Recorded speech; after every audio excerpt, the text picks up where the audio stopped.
आज हम Oxford, Harvard और कैम्ब्रिज जाने के सपने देखते हैं।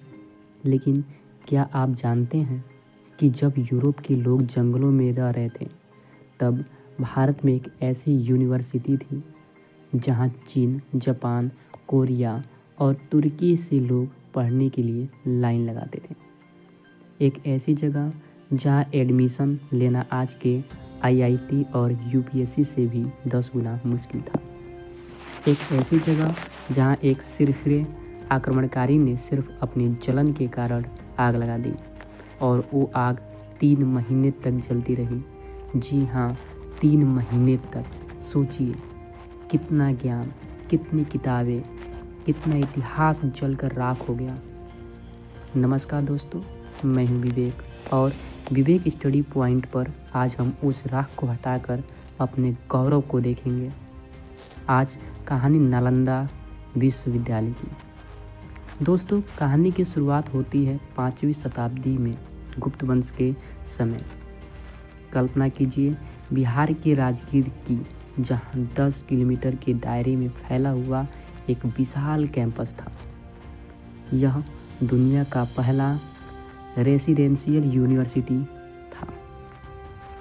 आज हम हॉस्टल के लिए परेशान होते हैं, लेकिन नालंदा में 10,000 छात्र और 2,000 शिक्षक एक साथ रहते थे। और सबसे बड़ी बात है, यहाँ पढ़ाई, खाना, कपड़ा सब कुछ मुफ्त था, क्योंकि उस समय भारत मानता था कि ज्ञान बिकाऊ नहीं होता। लेकिन यहाँ घुसना आसान नहीं था। चीनी यात्री ह्वेन सांग ने अपनी डायरी में लिखा है कि नालंदा के 4 मुख्य द्वार थे। हर द्वार पर एक द्वार पंडित खड़ा होता था। आप विश्वविद्यालय के अंदर कदम भी तभी रख सकते थे जब आप उस द्वार पंडित के कठिन सवालों का जवाब दे दें। 10 में से 7 छात्र तो गेट के बाहर ही फेल होकर वापस लौट जाते थे। सोचिए, जिस यूनिवर्सिटी का वॉचमैन इतना ज्ञानी हो, तो अंदर के प्रोफेसर कैसे होंगे। और इस यूनिवर्सिटी का दिल था इसकी लाइब्रेरी। नाम था धर्मगंज। यह कोई एक कमरा नहीं था, बल्कि 3 विशाल इमारतें थीं। रत्नासागर, रत्नोधी और रत्नरंजक। इनमें से एक इमारत 9 मंजिला ऊंची थी। यहाँ 90 लाख यानी 9 मिलियन से ज़्यादा पांडुलिपियाँ रखी थी।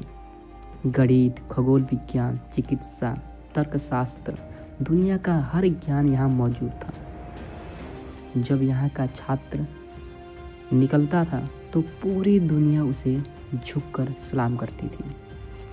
लेकिन दोस्तों, इतिहास गवाह है कि जब जब भारत ज्ञान के शिखर पर पहुंचा है, किसी न किसी की बुरी नज़र उस पर लग गई।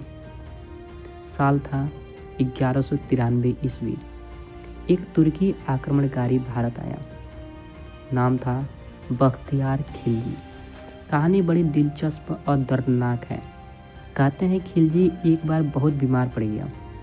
उसके हकीमों ने हाथ खड़े कर दिए। उसे बताया गया कि नालंदा विश्वविद्यालय में एक आयुर्वेद के आचार्य हैं, राहुल श्रीभद्र। वो उसे ठीक कर सकते हैं। खिलजी को अपने धर्म और अपनी ताकत पर इतना घमंड था कि उसने शर्त रख दी, मैं तुम्हारी कोई भारतीय दवाइयाँ नहीं खाऊंगा। अगर मुझे बिना दवाई खिलाए ठीक कर सकते हो तो करो, वरना मार डालूंगा। आचार्य राहुल श्रीभद्र ने उसे कुरान का एक हिस्सा दिया और कहा, बस आप रोज इसके इतने पन्ने पढ़ लीजिए, आप ठीक हो जाएंगे। खिलजी ने वैसा ही किया और ठीक हो गया। दरअसल आचार्य ने पन्नों के कोनों पर एक विशेष औषधि का लेप लगा दिया, जो थूक लगाकर पन्ने पलटते समय खिलजी के शरीर में जा रही थी। लेकिन ठीक होने के बाद खिलजी ने आचार्य को इनाम नहीं दिया। उसे जलन हो गई। उसे लगा कि मेरे हकीम फेल हो गए और इन फ़कीरों भारतीयों के पास इतना ज्ञान कैसे है। इस जलन में उसने वो आदेश दिया जिसने भारत का इतिहास बदल दिया। उसने नालंदा पर हमला किया, हजारों भिक्षुओं और निहत्थे छात्रों का कत्लेआम किया, पूरा कैंपस खून से लाल हो गया। और फिर उसने लाइब्रेरी में आग लगा दी। इतिहासकार मिनहाज ए सिराज लिखते हैं कि लाइब्रेरी में इतनी किताबें थी कि वो लगातार 3 महीने तक जलती रही। जरा सोचिए, 3 महीने। उस धुएं में सिर्फ कागज नहीं जल रहे थे, उसमें आर्यभट्ट का गणित जल रहा था, हमारा अतीत, हमारा भविष्य जल रहा था। अगर वो किताबें बच जाती तो शायद भारत आज विज्ञान में दुनिया से 500 साल आगे होता। खिलजी ने ईंट पत्थर तो जला दिए, लेकिन वो भारत की ज्ञान की भूख को नहीं जला पाया। आज सदियों बाद नालंदा फिर से खड़ा हो रहा है। एक स्टूडेंट होने के नाते हमें नालंदा से यह सीखना चाहिए कि ज्ञान की कोई सीमा नहीं होती।